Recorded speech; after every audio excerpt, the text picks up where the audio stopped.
Hi, welcome. My name's Kathy Gordon. I'm your host here for this Zoom meeting, hand-in-hand Zoom webinar for uh, hand-in-hand parenting. And this is our first time me doing a teleseminar on Zoom. So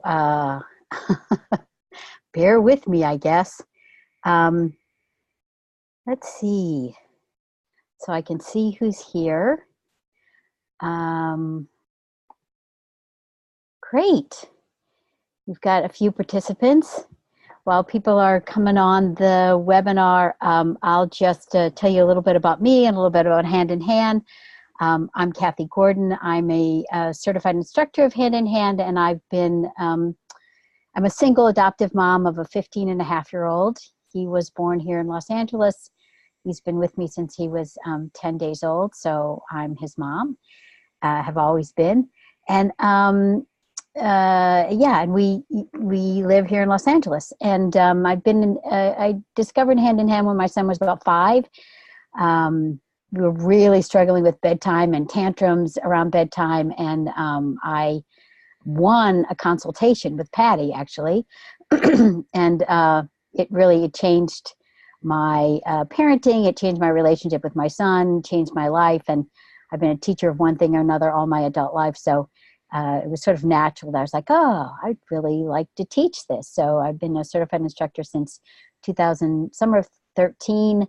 I teach a starter class. I co-moderate the parent club, and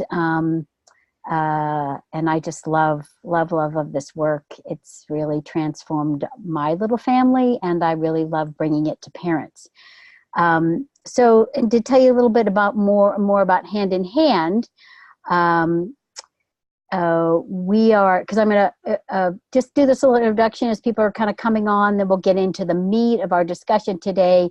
I'm going to talk maybe for about 20 minutes and then open it up to questions, and hopefully be able to take as many questions as we can. But to tell you a little bit about Hand in Hand, we are a US-based public benefit organization, and we help parents when parenting gets hard. We bring you good information, tools, and lots of support for this vital work of parenting. There's 4 main ideas behind the hand-in-hand approach, and then we have 4 parent-to-child listening tools and 1 parent-to-parent to support tool. So our main ideas are that parents need and deserve support for the emotional challenge of parenting, and we can build that support and have much more success meeting both our own needs and our kids' needs. And secondly, our children are born to feel connected with us. The sense of connection is what they need in order to learn, to build friendships, to build resilience and confidence as they grow. When children don't feel connected, their behavior goes off track, and that's a signal for us to help. Sorry, just checking again, for those of you who are just coming on, this is my first time doing a teleseminar on Zoom, so if I get a little befuddled with the technology, please bear with me. So I was just talking about really 4 of our the core of our approach, our thinking around children and parenting. And lastly, I was going to say that we have tools where we can learn to reconnect with our children and help them to get back on track and leave that difficult behavior behind. Those tools are special time, setting limits, stay listening, and play listening. And those are our 4 parent-to-child listening tools.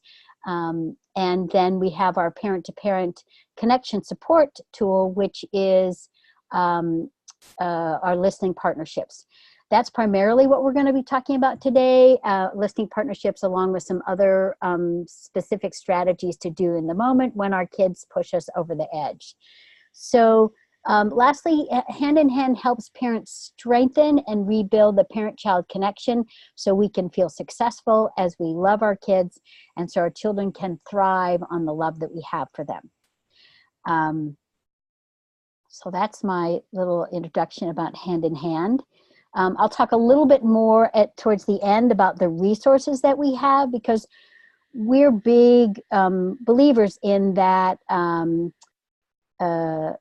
is a tough job, and we need support. You know, it's probably the only, well, it is, you know, it's the only job where you don't get any training, you don't get any breaks.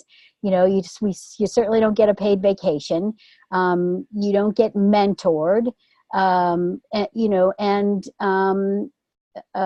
sometimes you and your partner, you know, you could be parenting single, you could be, you know, parenting with two households.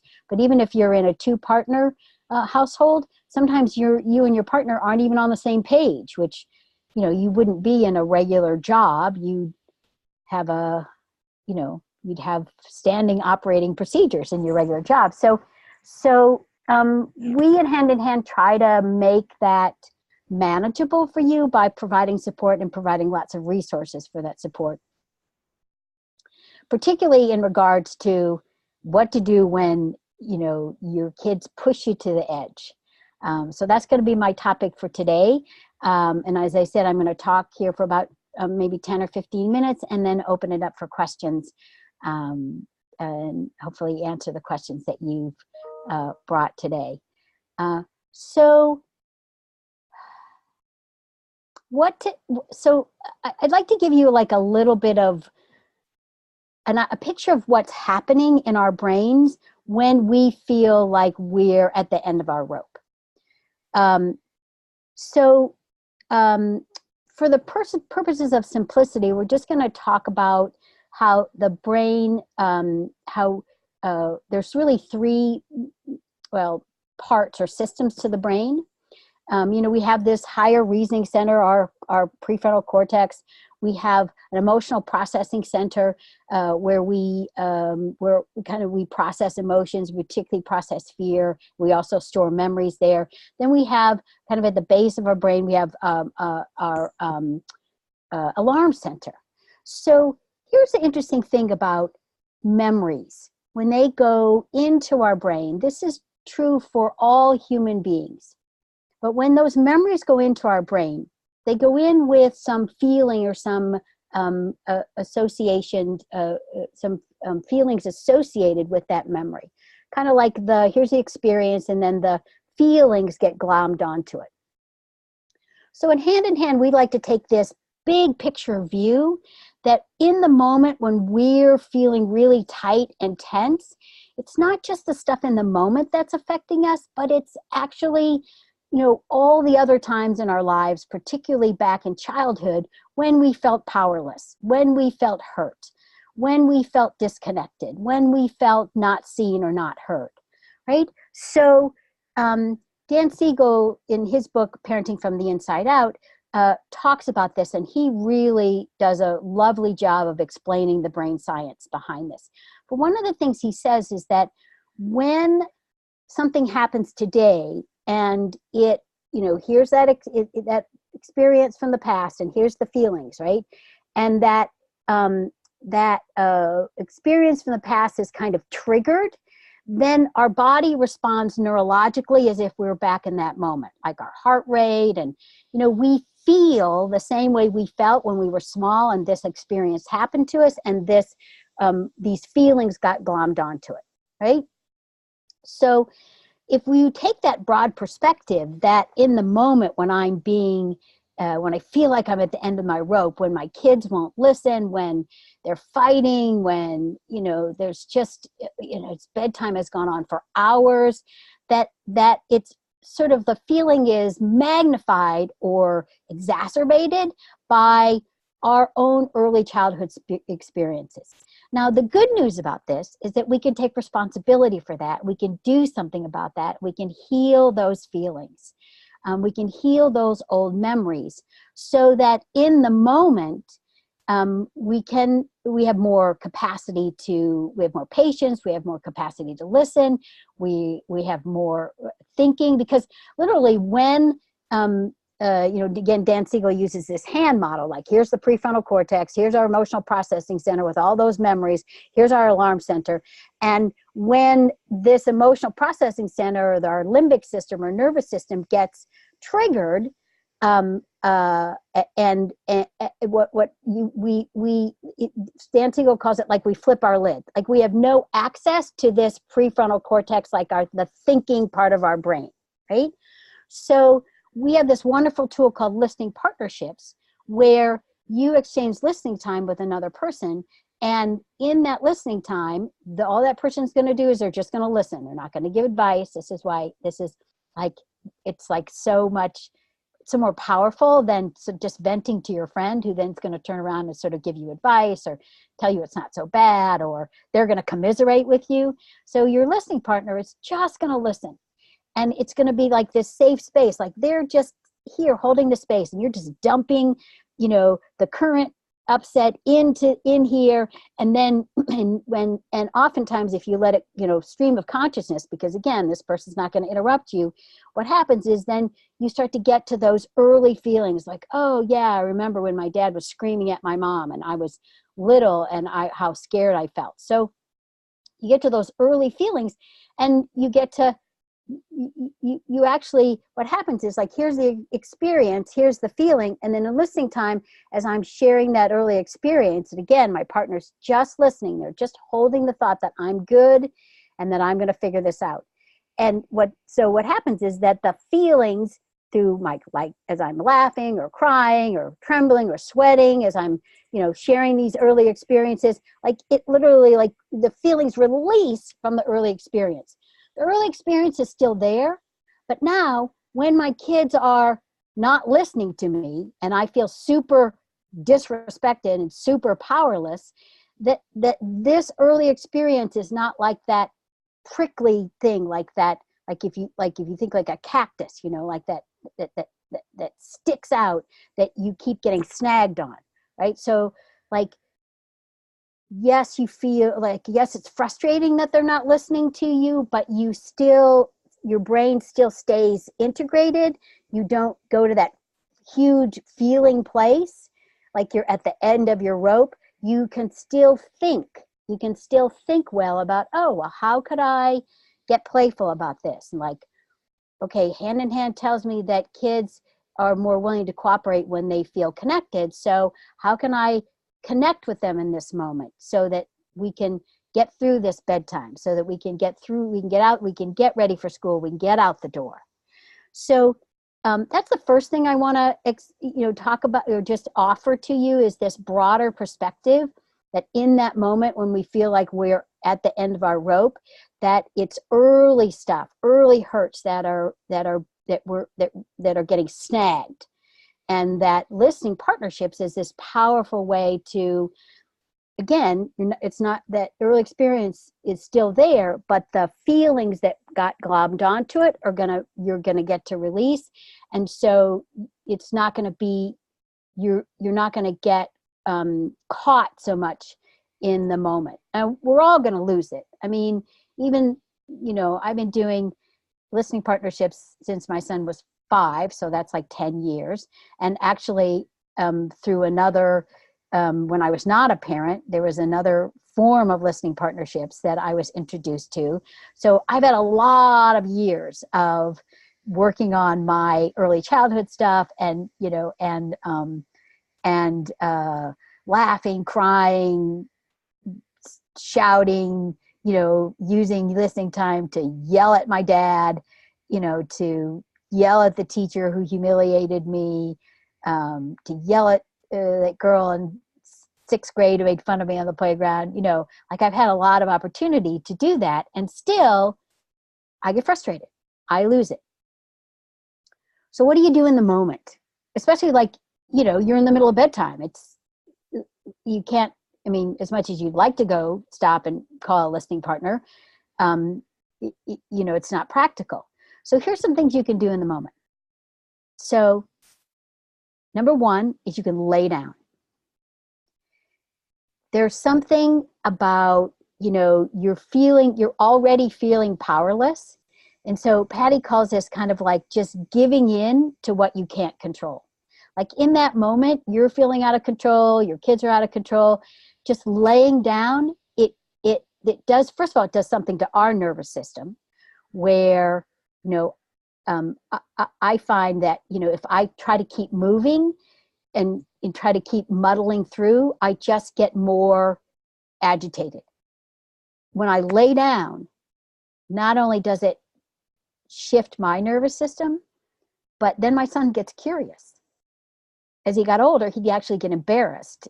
And actually, I did this one time in the parking lot. I laid down right in front of the car.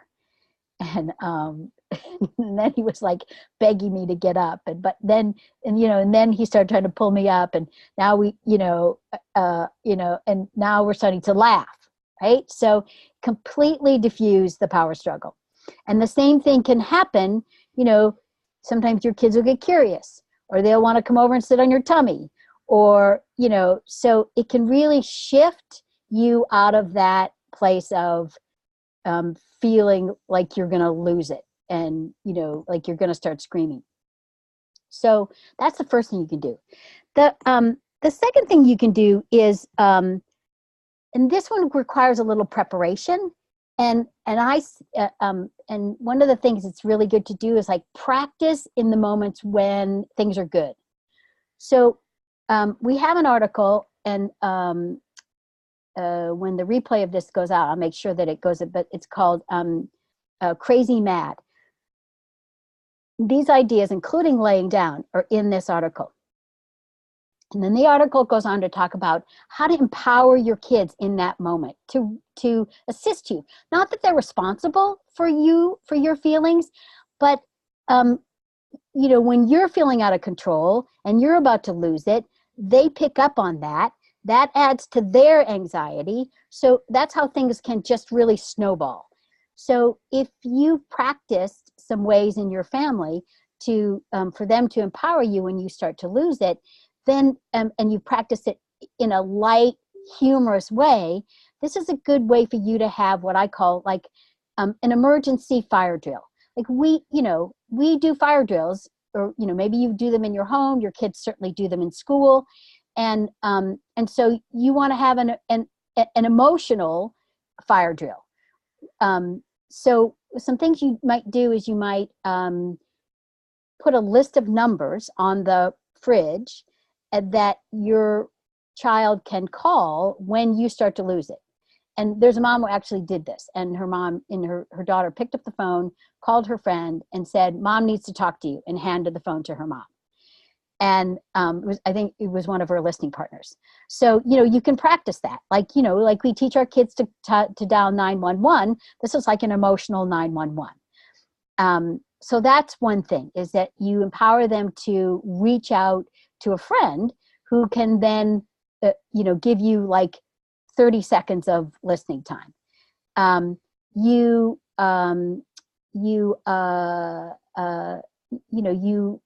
make signs, again, at a good time, that are like, that say, "I love you, mommy, I love you." And so, you know, so you practice this emotional fire drill, that when you start, you know, you pretend over dramatically you're going to lose it. You know, you're very silly, you're very, you know, like you're falling down, you're doing pratfalls, you're walking to the wall, but it's like, it's a, you know, in a very lighthearted way, you're practicing.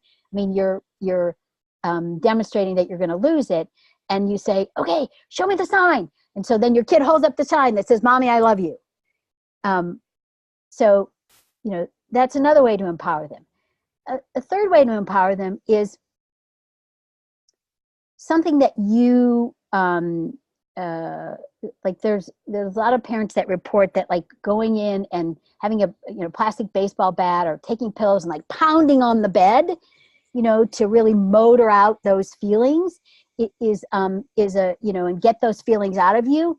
It is a good way to stop you being ramped up. It's a good release. It's a physical release.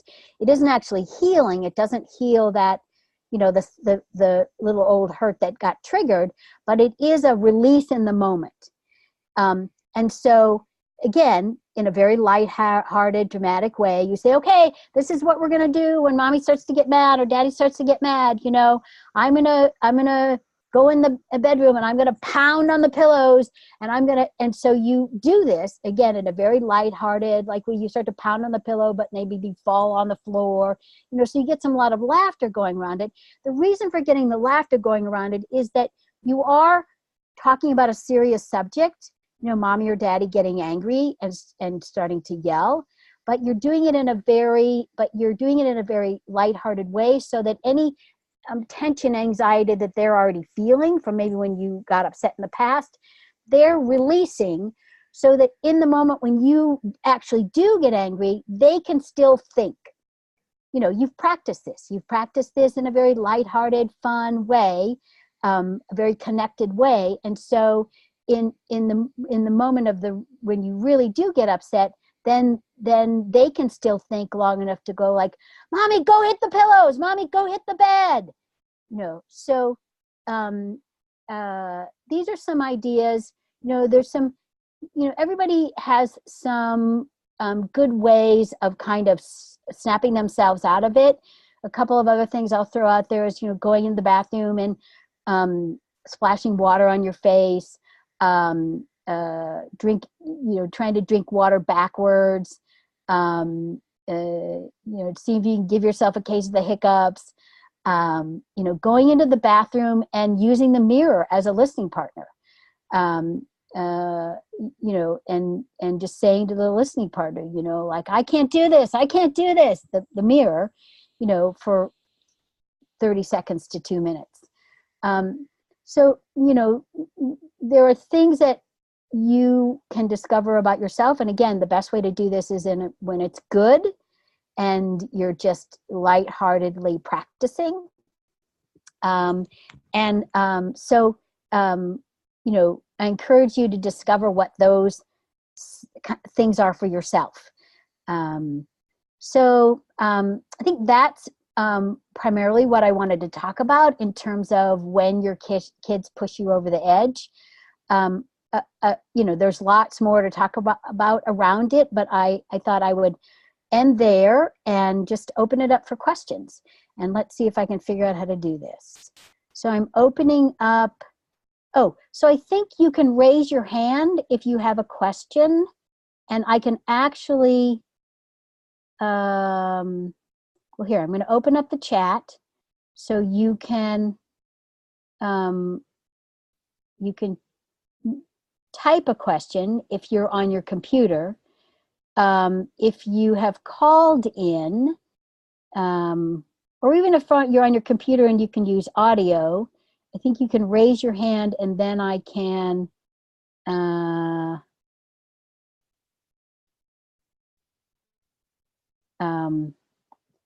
actually talk to you. So let's see. Oops. Nope, I don't want to do that. Sorry. Q&A. So does anybody, oh, somebody raised their hand. So let's see how I do this. Allowed to talk. Okay, Lee. Hi, can you hear me? Yes, I can. How exciting. Oh. Modern technology.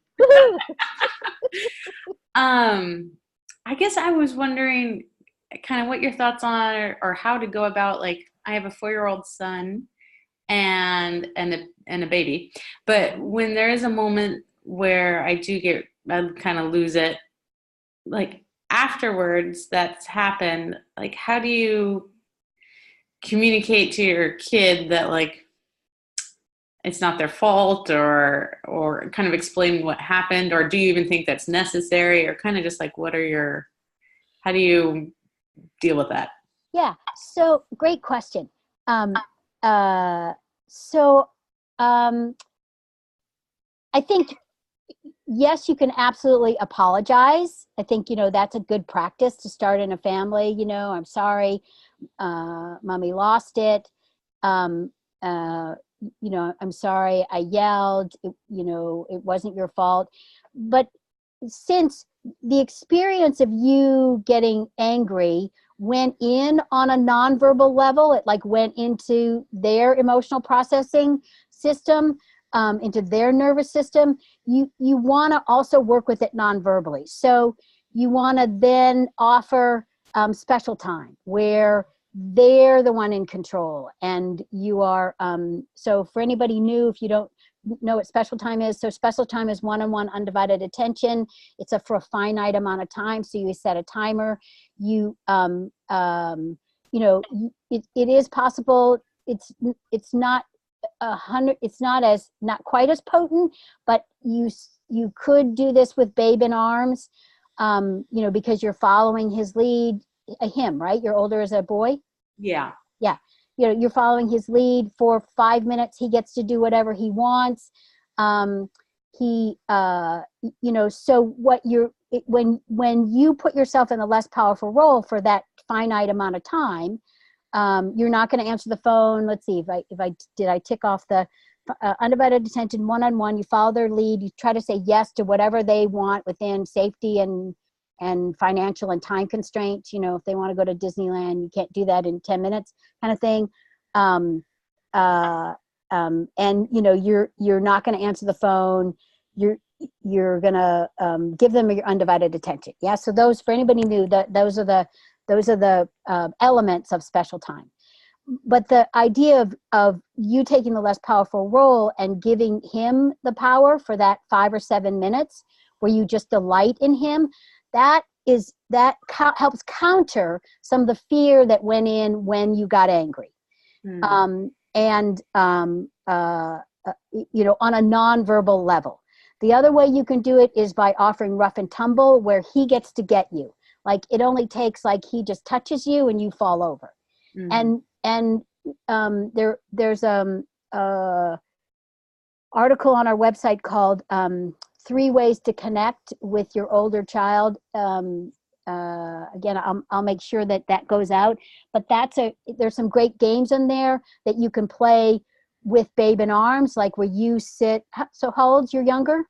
9 months. 9 months, yeah. So you could sit on the bed with the younger in your arms, and he gets to push you back or push you over, so you're safe. You got the babe in arms, or he gets to jump over you. So there are some games you can play with babes in arms, but if you can give him some rough and tumble where you're going to take the less powerful role, because 2 of the best ways to help a kid release fear are through laughter and physical play, where they get to get you.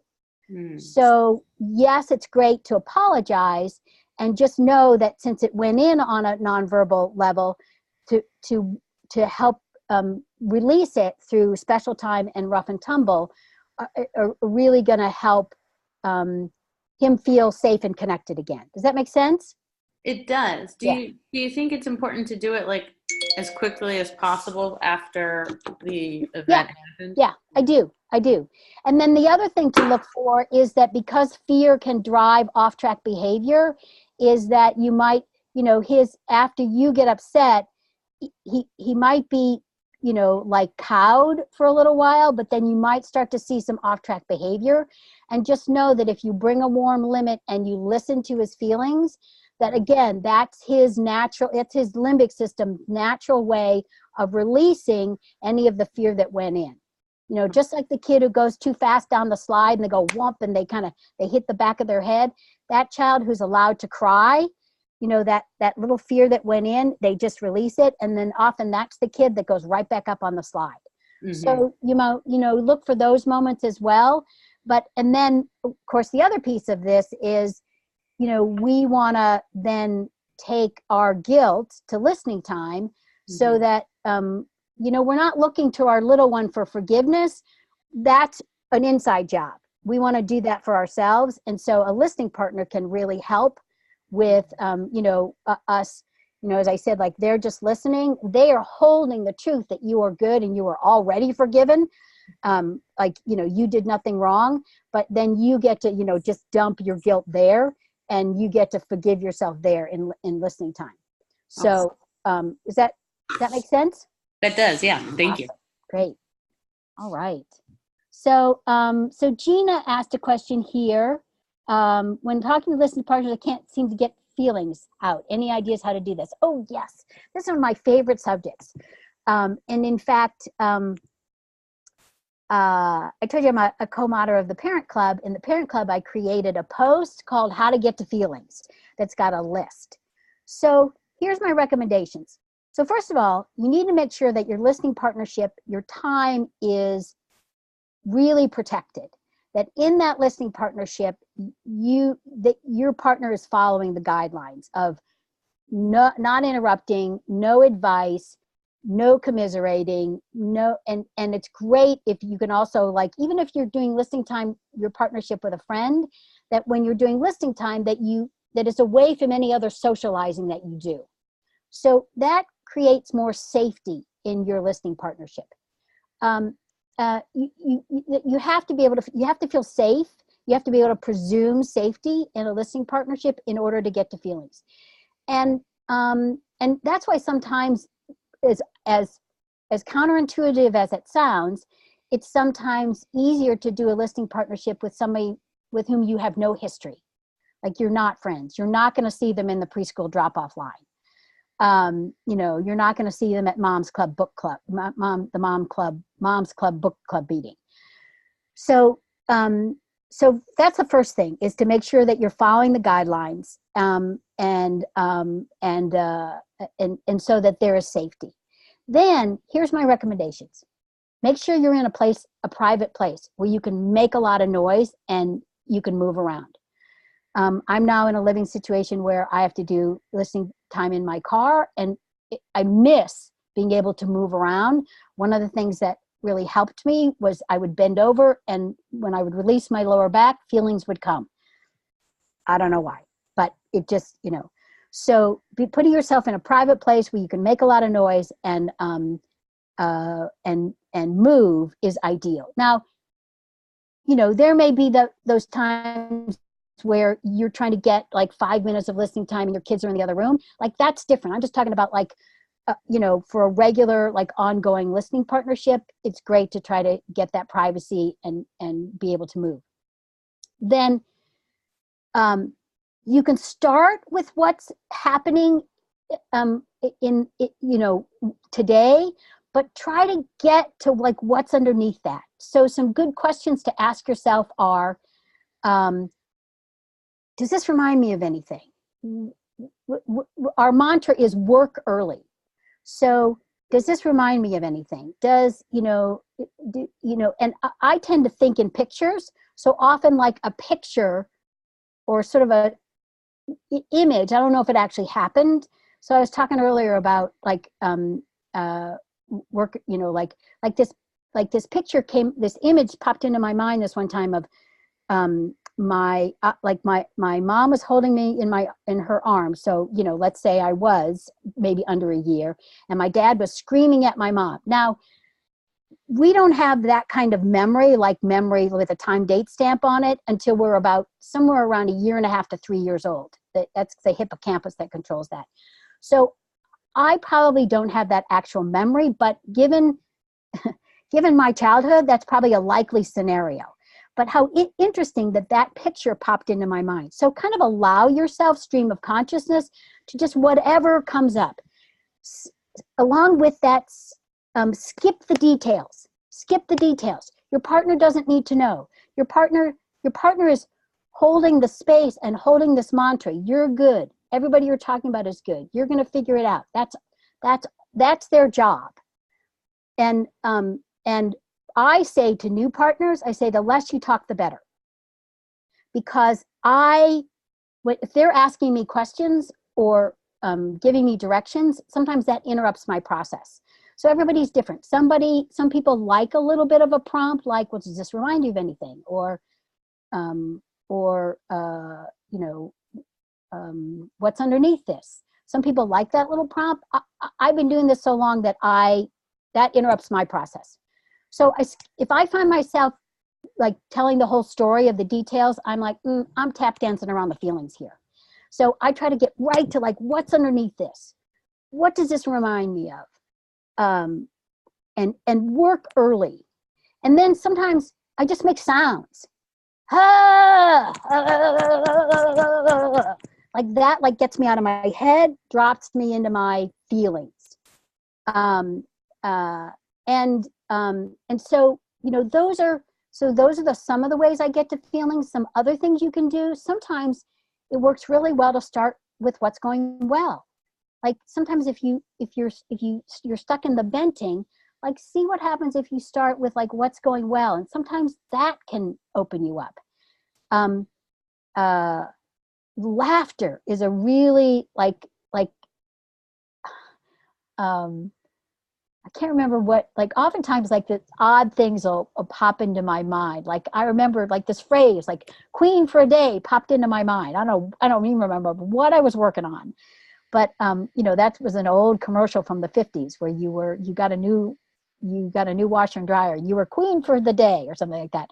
That popped into my mind and I started to laugh and then I started to cry. So remember that laughter is also the release of feelings. So it's laughter, tears, trembling, sweating, yawning.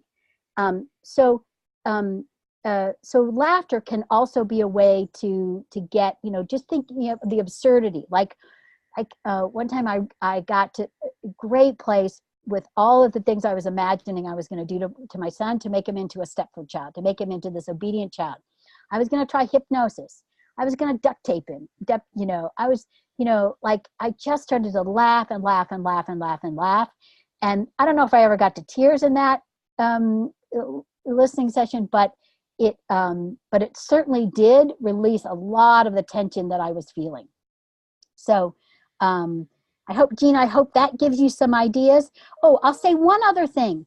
And that is that it's good to save a few minutes of your, well, no, let me back up, because you can use this almost at any time to get to feelings. So sometimes a good way to get to feelings, and also a good way to heal some feelings, is to do what we call countering, which is where you stand on your own 2 feet and you get to blast the people that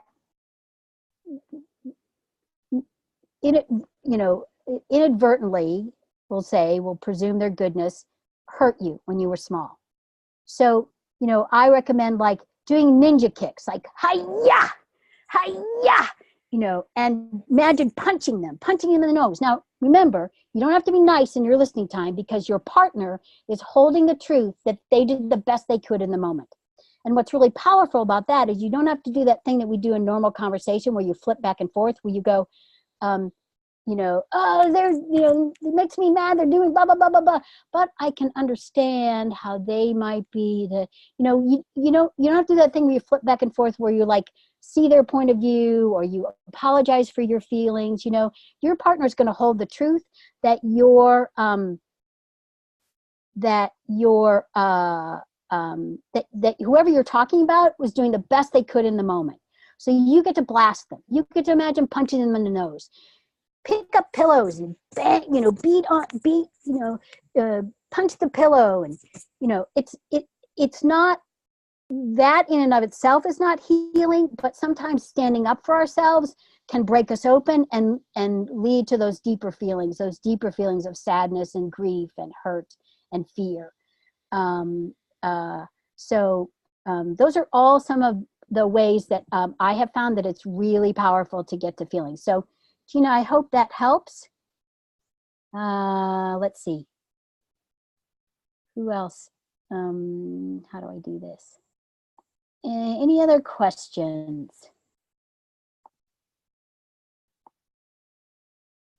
Let me scroll down here and see if there's any other. Oops.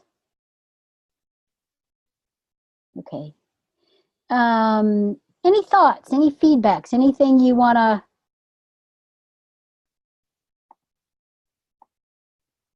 me to talk more about? Oh, there it is. Okay. Anybody?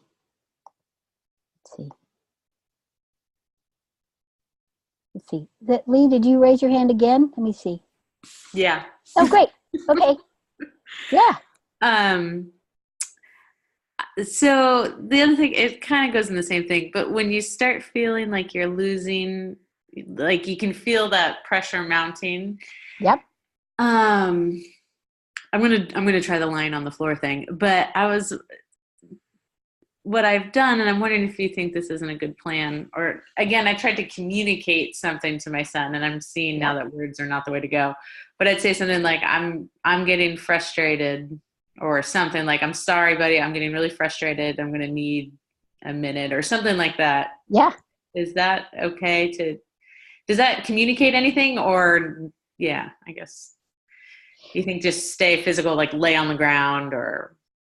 So it's a great question, Lee, because I think we want to um, make it okay for people in our family to have feelings in a in an unthreatening, non-scary way. So this is great because it gets me brainstorming about some more things you can do in the moment. So so you start to feel frustrated, right? So what if you then started to do your own, like, oh, I'm going to shake out these crabbies. Like you started to be light and playful. Oops, let me see. Sorry, I lost my microphone. So if you started to be light and playful with yourself, then you're modeling for your son that the way that when we get frustrated, one of the ways that we can handle that frustration is to get playful.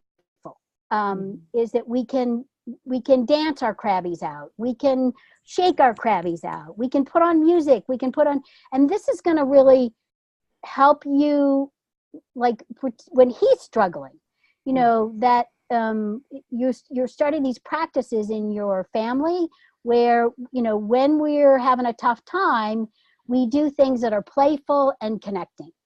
Mm-hmm. And this, so what this requires is giving up the right, like, okay, so yes, it's understandable that we lose it, but we want to give up the right to get angry, if that makes sense. Mm-hmm. So so you make this choice that you start to feel the pressure build. So you're going to do something silly or goofy that's going to get you laughing. Because again, laughter is the release of tension. Laughter is the release of fear, of light fears. Laughter is connecting. Laughter creates safety. So it's a great way of creating this practice in your family where there's some silly things that you do. One of the things that we talk about in the parent club a lot, and we've actually created like a whole list for people to put their ideas, is something called mock threats. So your kid, your child won't do something, you're starting to feel the frustration build, so you put your frustration right into the mock threat, which is like, oh, you know what, if you don't brush your teeth, I'm going to have to turn you upside down and kiss your ears. Mm-hmm. If you don't get dressed, I'm going to have to I'm going to start making stinky farts in this room, and then we're going to have to run to school naked. So again, we've got a whole list of them. We created a whole post. It's like, okay, what are your favorite mock threats? And there's one mom who even posted that, like, now her son asks for the mock threats, because one of her mock threats is like, I'm going to have to pick you up by your ears and carry you. So, she starts to get frustrated. He sees that she's frustrated, and he says, oh, you better pick me up by my ears. So she scoops him up, and so let me just speak for a minute to that, this idea of like, whoa, but then aren't we rewarding the bad behavior? Aren't we being inauthentic because, they're doing something that is, quote unquote, making us angry? So I want to go back again to that. So two things. One is, let's go back to the broader perspective of, in that moment, our own childhood hurts and powerlessness, feelings of powerlessness are being re-stimulated. Our child is not making us feel anything. Um, you know, and secondly, that as opposed to quote unquote rewarding the bad behavior, we're embracing the idea that children are willing to cooperate, human beings are willing to cooperate when they feel connected. If they're not cooperating, it means that they can't think. It means that their hurts or their just feelings of disconnection or their, you know, limbic system, their emotional processing center is running the show, and they don't have any access to the thinking part of their brain. As soon as we get playful and there's some laughter, this happens. Their brain reintegrates and they can think. So it's not a matter of quote unquote rewarding the bad behavior. It's understanding how the human brain works and how relationships work and how human beings actually, our default is to co-regulate rather than to self-regulate. I mean, yes, we learn self-regulating skills, but we're wired actually to co-regulate. So in that moment of our own frustration, if we can get playful, if we can put our frustration into something like a mock threat where we get laughter going, now we're connected, now our child can co-regulate, now our child can think. Does that make sense? Yeah, it does. Cool, awesome. Great question. Let's see. Anybody else have any questions? Oh, wait a minute. Here we go. There's a question here in the chat. Great. Okay. So my daughter, with whom I've lost it quite a few times, who I do special time regularly, does not release the fear she surely has stored inside. She rarely cries.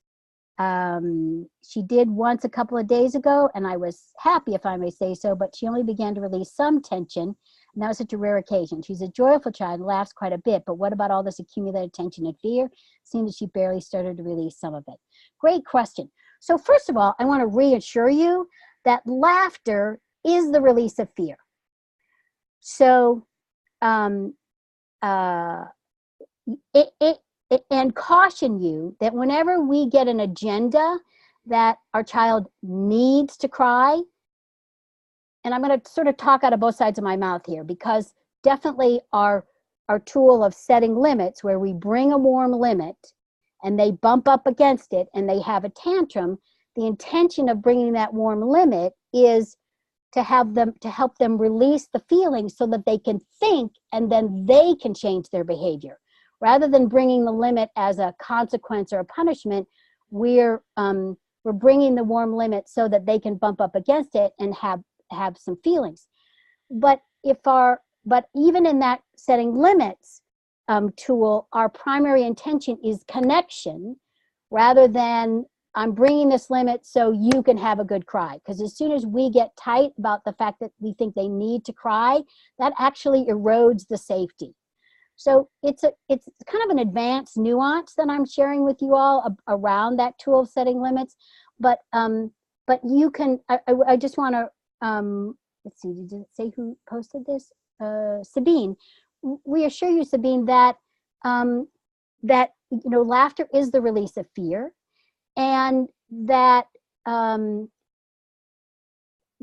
that if you put your intention into lots of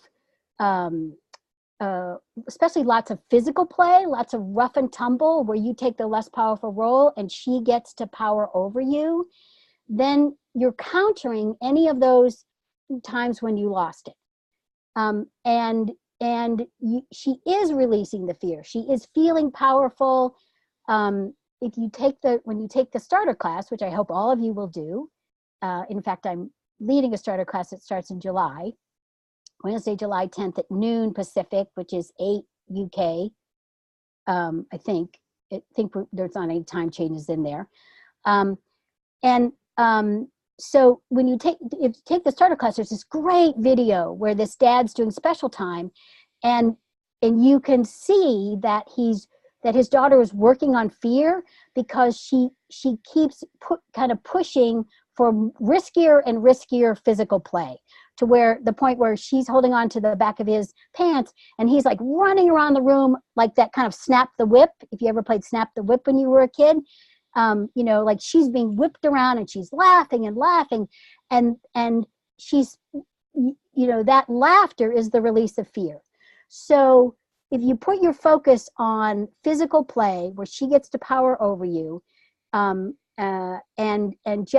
and creating this culture in your family where like you are silly, like you are the bumbling one, like things like you know, you walk into walls, she asks you for orange juice and you hand her the pickle jar and you're completely befuddled, like, well, how did that happen? You know, it's time to leave and you walk into the closet.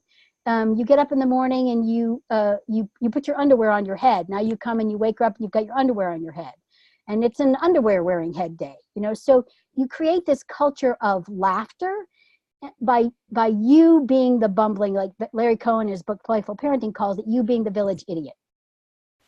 If you're not a playful parent, we've got a great article on the website called What If I'm Not a Playful Parent? And there's 25 ideas. My favorite is to feed your funny. And, you know, watch old videos of Dick Van Dyke and Lucille Ball and the original Three Stooges and see how they made fun of themselves. The laughter was in them making fun of themselves. So the more, you know, you literally counter any times when you've lost it by creating this culture where you are the, you know, you're making fun of yourself. You're being the silly one. You're the one who can't figure it out. You're the bumbling one. And it's that culture in your family is good for so many things. It's good for working on fear. It's good for perfectionism. It's, you know, it's good for separation anxiety. It's good for aggression. It's just, you know, because the good news is that fear is fear is fear is fear is fear is fear is fear. So, you know, when we're creating laughter in our homes, then, you know, the fear that's being released it'll show up in all different areas of maybe bedtime will get a little easier. Maybe leaving the house in the morning will get a little bit easier, you know. Great. Oh, good, Sabine. I'm glad that was helpful. Okay. So any last minute burning questions before I wrap up here, or any thoughts?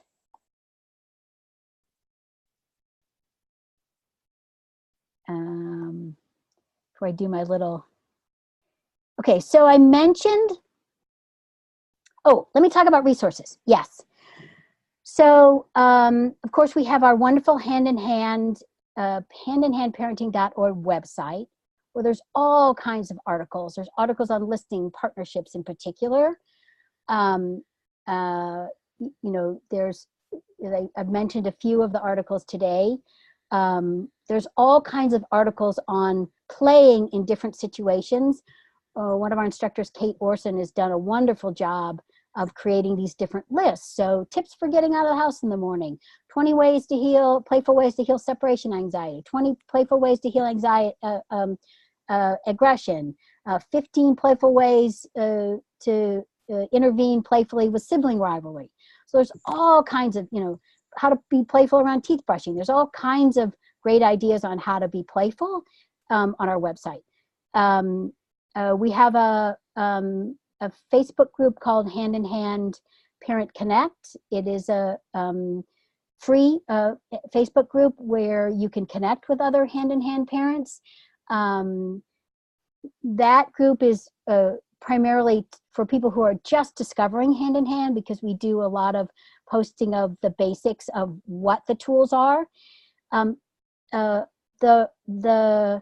In terms of learning, like really some of the nuances that I shared with you today, there's a couple of ways to get that. Actually, three. One is the Parent Club, which is a monthly membership program. Oh, the Parent Club is just, for so many parents, they've said, wow, this is a game changer. Because you get in that Parent Club, it's a private Facebook group, you get pretty much coaching on demand. It's myself and Emily Gray Murray, we really try to get back to you. Unless your post slips down the timeline and we missed it, we really try to get back to you within a few hours. Really coaching you on your specific situation and how to use the tools specifically in that situation. How to get to specific issues that you're struggling with in listening time. So you get that daily nuanced coaching. You get a weekly Q&A with an instructor. You get a weekly instructional email that's got a video and an article attached to it, and we kind of focus on whatever that is. This week, the focus was a step-by-step plan for handling aggression. Next week, I think it's going to be a step-by-step plan for sibling rivalry. So you get that weekly instruction. You also get monthly access to Patty. Patty does a Facebook Live every month in our private Facebook group. You get the 25% off all of our products, and in particular 25% off our starter class, which is the next way to kind of take these tools to the next level for yourself. Let me also say the Parent Club's a great place to find listening partners, because the parents there are really working hard on healing their childhood stuff so that they can really think well on using these tools in their family and really really being leaders, what I call the CEO or the Chief Emotional Officer of your family. So the Parent Club is also a great place to get listening partners, is to pair up with people who are really doing this work well. Excuse me. And then you get 25% off the starter class, which again, the starter class is the next way to really take using these tools to the next level. It's a 6-week online course. We do have instructors that offer the courses locally, so there is a place on our website. If you go up to the very top, under who we are, and you look for certified instructors, or actually, no, let me tell you an easier way. Go to calendar. If you go to the calendar and you look under, we have online classes, and then we have in-person classes. There may very well be an in-person starter class in your area, but the online class, the starter class in general is 6 weeks. When you do it online, you watch the videos, the instructional videos, so you get Patty every week. Then you get a weekly support call with an instructor who then coaches you on the tool. You focus on one tool each week, and you also get listening time. So again, it's a great place to I'm gonna take a starter class so that I can jump in and get into this practice of listening partnerships. And then the last way would be a one-on-one private consultation with an instructor. And as I told you, that's how I got into Hand in Hand, where I got a consultation with Patty, and that's what really, as I say, changed my parenting, changed my relationship with my kid, and changed my life. So so those are all our resources. Of course, our newsletter, I hope you're all signed up for our newsletter, because that's also got a lot of tips in it every week. And let me see what else. So here's what I'm supposed to say. So thank you very much for joining me today. And I already told you all of the resources, and about going to handinhandparenting.org.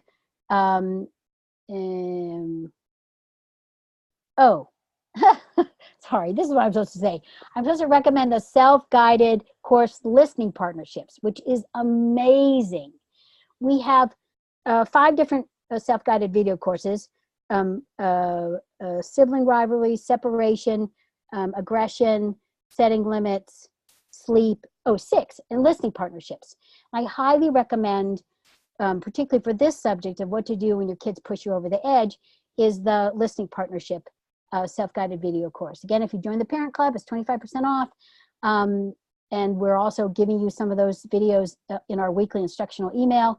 But it's an amazing way to really learn to heal all of those triggers that get triggered when when our kids are having a tough time. And really, that's the way to think about it. Like, they're having a tough time, and that triggers some early stuff in us, and now we're having a tough time. So now we get two people having a tough time. So the Listening Partnership course is a great way to heal all of our stuff, so that when they're having a tough time, we don't get triggered that way. Let's see. And again, I mentioned my starter class that's happening July 10th at noon. It's a Wednesday. It'll be for 6 Wednesdays. Great time to take it in the summer when, your kids are home a lot. Of course, if you're in the Southern Hemisphere, it's still a school. Last thing I want to just mention again is that Hand in Hand is a nonprofit organization, and with everything we send out and on our website, there is a donate button. So if you've gotten value from this today, I hope you will donate, because your donation then supports doing more of these free Zoom teleseminars or webinars, and also we have scholarships that we can offer to parents. So your donation really supports a whole lot of parents. And then I think just lastly, we're going to send you a link to the course and a copy of this talk. And again, I just really, I want to thank you, and I want to appreciate you for carving out the time to be here. And also those of you who are listening to this, we are so, Hand in Hand, we are so proud of you. We are inspired by you for all the work that you're doing to get the support for yourself and your family. And you all are just doing a great job. So thanks again for being here, and hopefully we'll see you in the Parent Club or on the next webinar. All right. Bye-bye, everybody. Have a great day, or if you're heading to bed, sweet dreams. Bye.